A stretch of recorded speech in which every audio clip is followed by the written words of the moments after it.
This episode of Science at Home is done in partnership with Adhi Kalikasan, the Ecological Awareness Initiative organized by DSED Biology Group from De La Salle University. Follow them on TikTok and Instagram for more interesting content on ecology and the environment.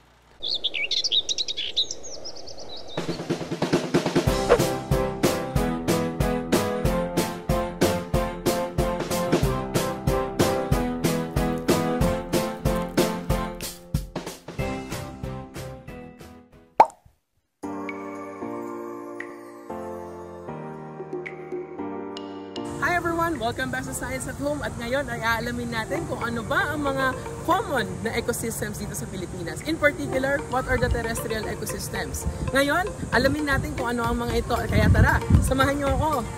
Ngayon ay nandito tayo sa Track and Field Oval ng De La Salle Araneta University kung saan makikita naman natin na ang pinakadominante dito ay isang grassland.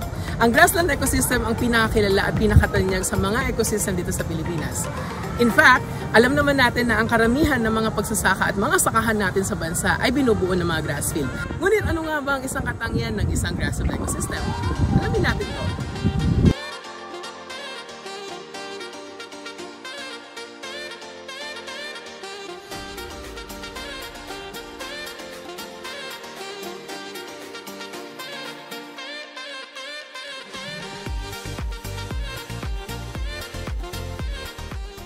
Ngayon, kasama ko ang estudyante kong si Tintin para makita natin ang iba't ibang mga vegetation na matatagpuan sa mga grassland ecosystems.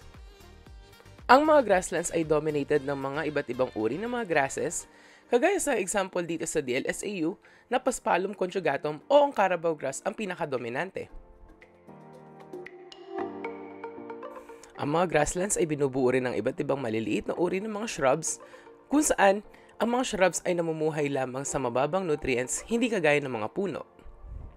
Observable rin sa mga grassland ecosystems ang mga iba't ibang uri ng mga insekto kung saan nakadepende sila dito para sa kanilang mga pagkain.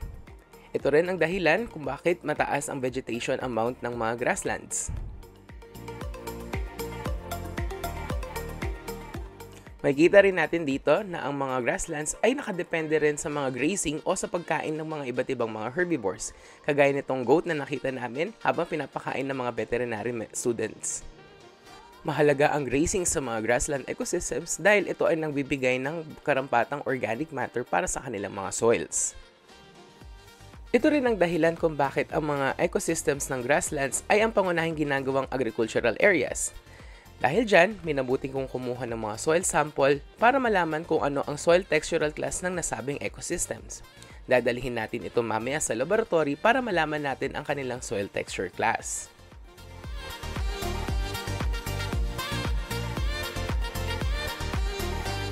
Para sa pangalawa nating ecosystem, ito naman ang mga forest o mga kagubatan. Nandito naman tayo sa mini forest garden ng nasabing universidad para makita natin kung ano-ano ba mga punong kahoy at iba pang mga halaman na matatagpuan. Sa katunayan, ang mga forest ay isa sa mga pangunahing pinagkukunan natin ng mga iba't ibang resources sa bansa. Pero ano nga ba itong mga to? Tara, tuklasin natin. Kasama ko ulit si Tintin para magtingin sa iba't ibang mga vegetation na matatagpuan sa mga forest ecosystem.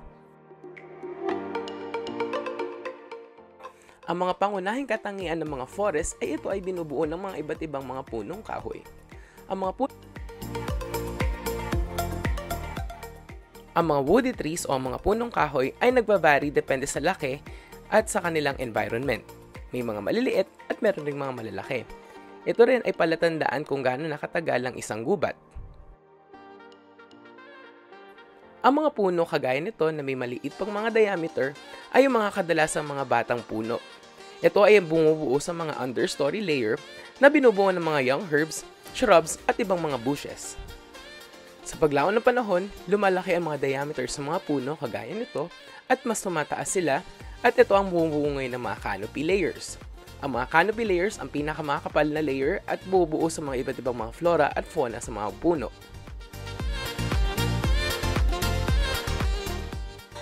Napakagandang tignan ng mga kagubatan, di ba? Kaya dapat pangalagaan natin to dahil hindi lang tayo nakadepende dito para sa mga resources, kundi nagbibigay rin ito ng natural shade sa atin. Kumuha rin ako ng soil sample sa mga forest ecosystem para mamaya ikukumpara natin sila sa nasabing soil layers na nakuha natin sa grassland ecosystem.